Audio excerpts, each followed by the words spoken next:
Seja bem-vinda à aula mestre da Escola Bíblica Dominical do Teologia 24 Horas. Hoje a gente vai mergulhar num tema que, assim, parece simples, mas é muito profundo, usando os estudos do pastor Francisco Miranda, os compromissos dos discípulos de Cristo. A nossa missão aqui é dar aquele suporte pedagógico, didático, teológico, para ajudar você, professor, a planejar a sua aula. A questão central que a gente vai explorar é: quando Jesus chega para uns pescadores e diz, siga-me, o que ele realmente estava pedindo? Porque hoje, seguir alguém pode ser só clicar num botão, né? Mas e naquele contexto? O que isso significava? Vamos, assim, desvendar as cláusulas desse chamado que tá mais para um contrato de vida do que para um convite casual. Exato. E é fascinante ver como esse contrato, como você bem chamou, se desdobra em compromissos muito práticos, sabe? E todos interligados. Não é uma lista de regras, mas uma transformação de identidade. E ela aparece em 3 áreas que a gente vai analisar hoje. Primeiro, a nossa relação com a gente mesmo e com Cristo. Depois, a nossa vida em comunidade, na igreja. E por fim, como tudo isso vira uma ética, um jeito de viver no dia a dia. É uma jornada completa mesmo. Então vamos começar pelo começo, o chamado. Em Mateus 4, os discípulos simplesmente largam as redes e seguem Jesus, imediatamente. A fonte destaca muito a palavra grega para seguir, que é akoluteu.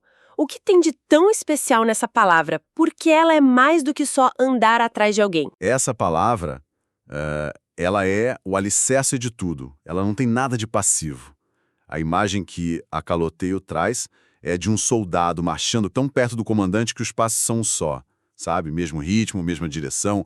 Ou tipo, um aprendiz que não só ouve o mestre, mas imita os gestos, o tom de voz, o jeito de pensar. É uma fusão de caminhos. Isso transforma o chamado de um convite para ouvir em um convite para se tornar. Nossa, isso muda tudo. Não é um fã-clube, é uma fusão. E essa fusão implica que alguém tem que liderar, certo? É aí que entra a ideia do senhorio de Cristo. Perfeitamente. Ao seguir, o discípulo confessa Jesus como Kyrios, Senhor. E essa palavra no Império Romano tinha um peso gigantesco. César era Kyrios, a autoridade final. Então, declarar Jesus como Kyrios era uma afirmação, era política, espiritual, pessoal. Radical. Significava que todas as outras lealdades, ao império, à família, aos próprios desejos, ficavam em segundo plano. A pergunta que a fonte nos força a fazer é: Jesus é o Senhor a quem eu obedeço sem questionar? Ou ele é mais um consultor que eu chamo quando a coisa aperta? É uma pergunta bem desconfortável, né? E ela leva direto para uma das exigências mais difíceis do cristianismo que a fonte aborda em seguida: o compromisso de carregar a própria cruz. Sinceramente, essa é uma imagem que, de tanto a gente usar, talvez tenha perdido um pouco do impacto original. Perdeu totalmente. Para a gente, a cruz é um acessório, um símbolo na parede. Mas para alguém do primeiro século, a cruz era o instrumento de execução mais brutal e humilhante que existia. Carregar a própria cruz significava que você estava na sua última caminhada, uma marcha da morte, pública e vergonhosa. Era uma jornada sem volta. Jesus usa essa imagem chocante para dizer: o eu que insiste em ser o centro de tudo, que quer controlar tudo, precisa morrer. Ah, entendi. Então, quando a fonte fala em negar-se a si mesmo, não é sobre ter baixa autoestima ou abandonar talentos e sonhos. De forma alguma. O verbo grego aqui, aparneumai, significa rejeitar, repudiar. Não é destruir a sua personalidade, mas sim destronar o ego. É a lógica de Gálatas 2:20. Já não sou eu quem vive, mas Cristo vive em mim. A renúncia não cria um vazio, sabe? Ela só troca quem está sentado no trono do coração. Seus sonhos, seus talentos, sua carreira, nada disso é destruído. Pelo contrário, tudo é consagrado, recebe um propósito maior. É como a fonte conecta com o Antigo Testamento, com a ideia de halar, que é andar com Deus. É uma caminhada contínua, onde a cada passo você alinha sua vontade com a dele. Ok. Então, o primeiro compromisso é essa entrega total, a morte do ego. O segundo que a fonte destaca é ser verdadeiro. Parece óbvio, mas Por que isso é tão fundamental no discipulado? Porque Jesus não só ensina a verdade. A fonte lembra a gente que ele é a verdade. A palavra grega aletheia, verdade, significa aquilo que não está oculto. Então, a vida de quem o segue deve ser marcada pela transparência, pela integridade, e isso vai muito além de simplesmente não contar mentiras. Como assim? O conceito hebraico para isso, emet, é ainda mais rico. Ele carrega a ideia de firmeza, solidez, confiabilidade. Ser uma pessoa de emet é ser alguém em quem se pode confiar, sabe? Cujas palavras e ações são a mesma coisa. No mundo de narrativas, de filtros, a ética cristã começa aí, naquilo que a gente fala, pensa e é. O Salmo 51 diz que Deus deseja verdade no íntimo. Ou seja, o discípulo tem que ser a mesma pessoa em público e no privado. É o sim, sim, não, não que Jesus ensinou. Sua palavra basta. Isso é radicalmente contracultural hoje em dia.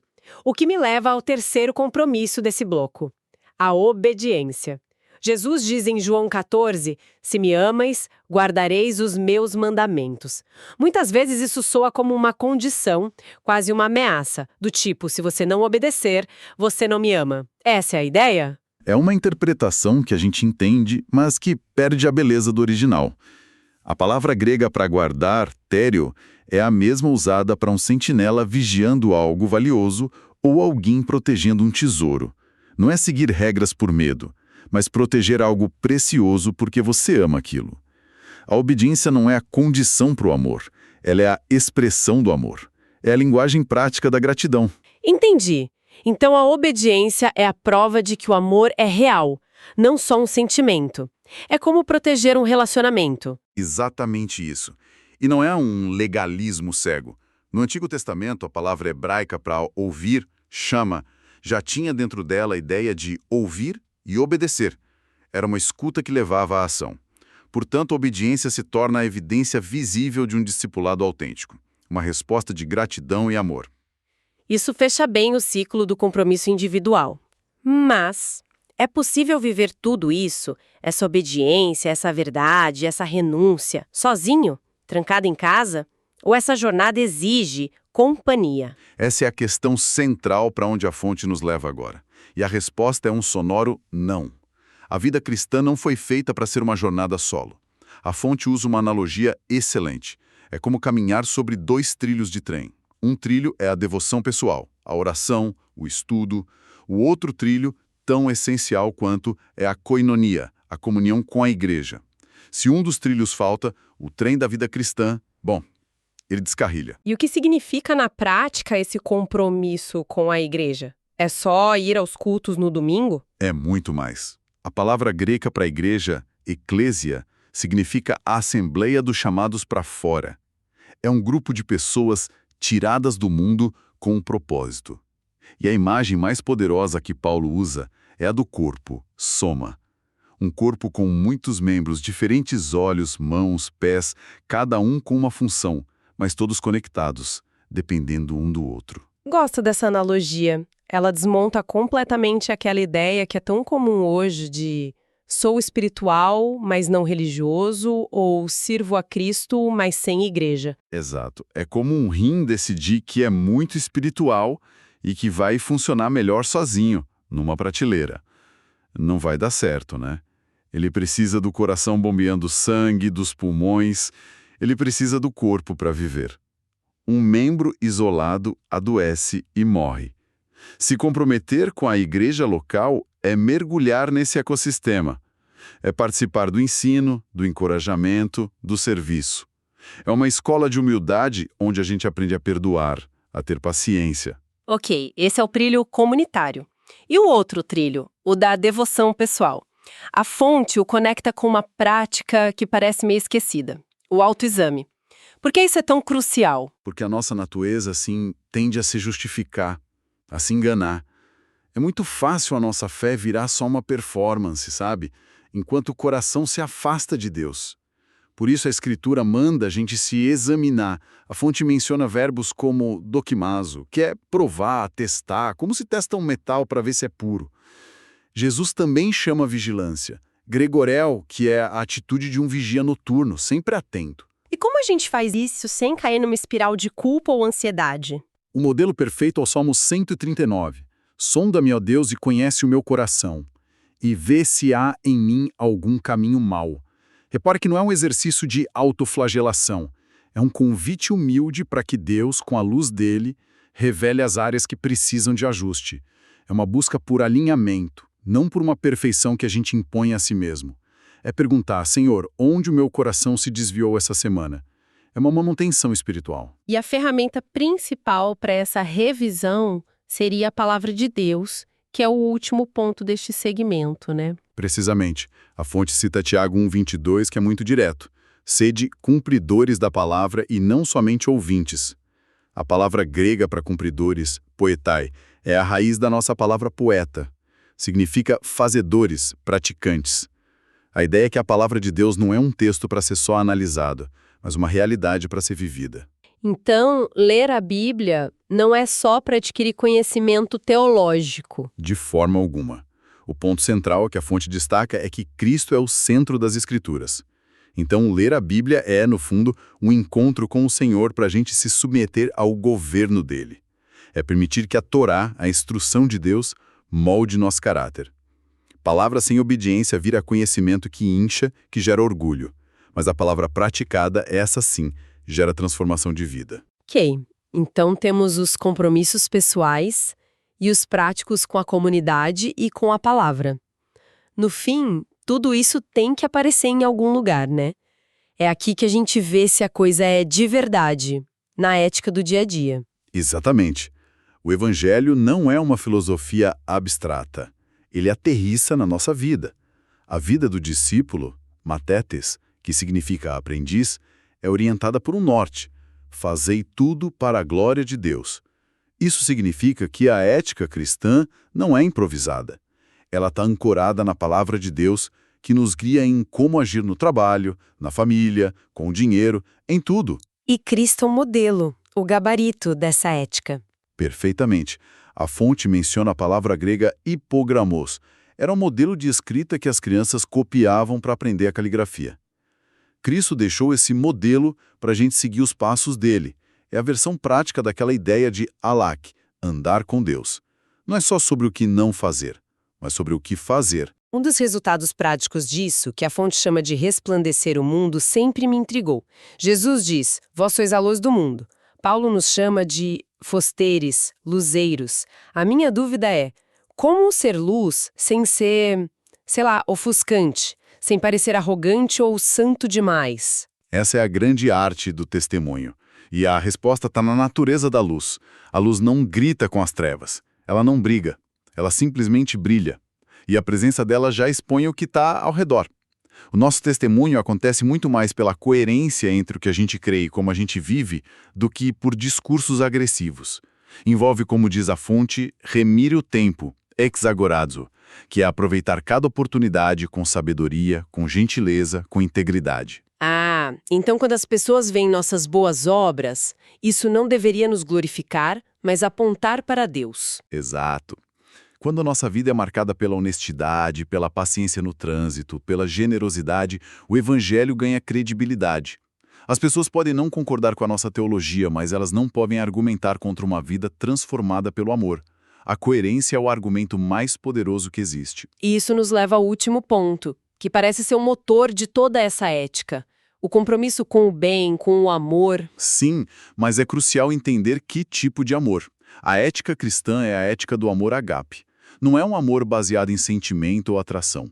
Agape é um amor sacrificial, uma decisão da vontade de buscar o bem do outro mesmo que ele não mereça ou que a gente não sinta vontade. Como a fonte cita 1 João, não amar de palavra, mas por obras e em verdade. Ou seja, não é só evitar o mal, mas buscar ativamente as chances de fazer o bem. Essa é a chave. É ser proativo em praticar a justiça, a generosidade, o perdão, é estar disposto a servir, e a bússola para discernir como fazer isso é e sempre vai ser a palavra de Deus, o Logos. Diante de cada decisão, as perguntas que o discípulo se faz são: isso glorifica a Deus? Edifica a minha comunidade? compromete meu testemunho? A resposta a essas perguntas define a ética do discípulo. Resumindo, então, o que a gente viu hoje é que o chamado para seguir Cristo é o começo de uma jornada de compromissos muito reais. Começa com uma decisão interna de render o controle, de morrer para o ego e viver em verdade e obediência a Cristo como Senhor. Exato. E essa realidade interna transborda para a vida prática.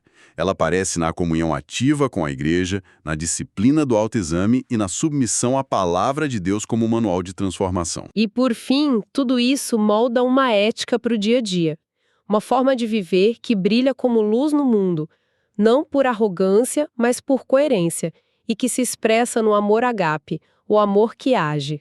E é importante frisar, esses compromissos não são um fardo para a gente merecer o amor de Deus. São uma resposta de gratidão ao amor que a gente já recebeu. Talvez o pensamento final para você, professor, seja este. O maior desafio não é só entender esses compromissos, mas descobrir como transformá-los de teoria em um trilho visível na vida dos seus alunos.